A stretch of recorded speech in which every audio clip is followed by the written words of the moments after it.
നിയമസഭാ സമ്മേളനം വെട്ടിച്ചുരുക്കാൻ തീരുമാനിച്ചെങ്കിലും കാര്യോപദേശ സമിതി യോഗത്തിൽ മുഖ്യമന്ത്രി പിണറായി വിജയനും പ്രതിപക്ഷ നേതാവ് വി.ഡി. സതീശനും രൂക്ഷമായ വാക്പോരിലേർപ്പെട്ടു. ഫെബ്രുവരി 9 മുതൽ കെപിസിസിയുടെ നേതൃത്വത്തിൽ സമരാഗ്നി എന്ന പ്രചരണ ജാഥ നടക്കുന്നതിനാൽ ആ ദിവസങ്ങളിലെ സമ്മേളനം മാറ്റിവെക്കണമെന്ന് പ്രതിപക്ഷ നേതാവ് ആവശ്യപ്പെട്ടു. പ്രധാനപ്പെട്ട രാഷ്ട്രീയ പാർട്ടികളുടെ പ്രചരണ പരിപാടികൾ നടക്കുമ്പോൾ സഭാ സമ്മേളനം മാറ്റിവെക്കുന്ന കീഴ്വഴക്കമുണ്ടെന്നും സർക്കാർ സഹകരിക്കുന്നില്ലെന്നും പ്രതിപക്ഷ നേതാവ് കുറ്റപ്പെടുത്തി.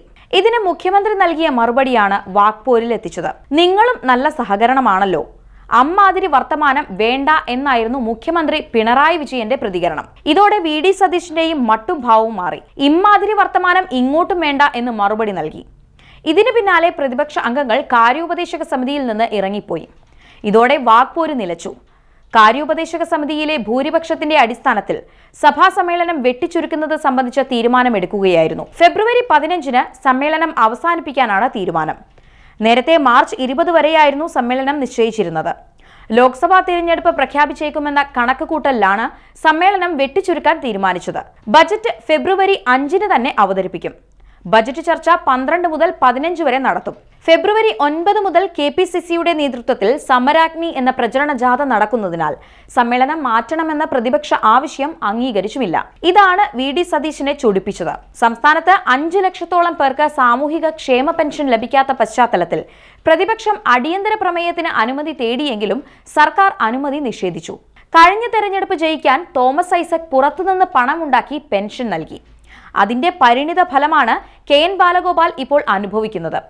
കിഫ്ബിയും പെൻഷൻ ഫണ്ടും ബജറ്റിന് പുറത്താണെങ്കിലും അന്തിമ ബാധ്യത ബജറ്റിലേക്ക് വരുമെന്നും പ്രതിപക്ഷം സഭയിൽ പറഞ്ഞു. കേരളീയം ലോകം ശ്രദ്ധിച്ചെന്നും ചിലർ ആരോപിക്കും പോലെ ധൂർത്തല്ലെന്നും മുഖ്യമന്ത്രി പറഞ്ഞതിനെയും പ്രതിപക്ഷം ചോദ്യം ചെയ്തു.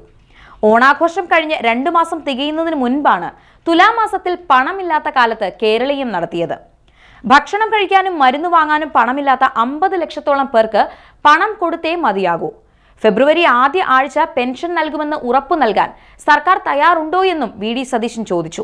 അതേസമയം നയപ്രഖ്യാപനത്തിലെ നന്ദി പ്രമേയ ചർച്ചയിൽ ഗവർണർക്കെതിരെ കടുത്ത നിലപാടാണ് ഭരണപക്ഷം കൈക്കൊണ്ടത്. ഗവർണറെ മാമുക്കോയുടെ ഹാസ്യ കഥാപാത്രം കീലേരി അച്ചുവിനോട് പരോക്ഷമായി ഉപമിച്ചായിരുന്നു കെ ശൈലജ സംസാരിച്ചത്. ഗവർണറുടേത് പക്വതയില്ലാത്ത പ്രതികരണമാണ്. പ്രായത്തെ മാനിച്ചും ജനപ്രതിനിധിയെന്ന നിലയിലും അതിനെ വിശേഷിപ്പിക്കേണ്ട യഥാർത്ഥ ഭാഷ ഉപയോഗിക്കുന്നില്ലെന്നും കെ ശൈലജ സഭയിൽ പറഞ്ഞു. 2 മണിക്കൂറോളം നീണ്ടു നിൽക്കുന്ന നയപ്രഖ്യാപന പ്രസംഗം 1 മിനിറ്റും 17 സെക്കൻഡിലും ഗവർണർ ഒതുക്കിയത് മുഖ്യമന്ത്രിക്കുള്ള മറുപടിയായിരുന്നു. സർക്കാരിന്റെ നേട്ടങ്ങൾ വായിക്കാൻ ഗവർണർക്ക് തോന്നിയില്ലെന്നും നിലമേലിൽ റോഡിൽ കാട്ടിക്കൂട്ടിയത് പുതിയ അടവാണെന്നും ഇ. ചന്ദ്രശേഖരൻ ആരോപിച്ചു. ഭരണഘടനാ ഭേദഗതി വരുത്തി ഗവർണർ പദവി തന്നെ ഒഴിവാക്കണമെന്നും ഇ. ചന്ദ്രശേഖരൻ ആവശ്യപ്പെട്ടു.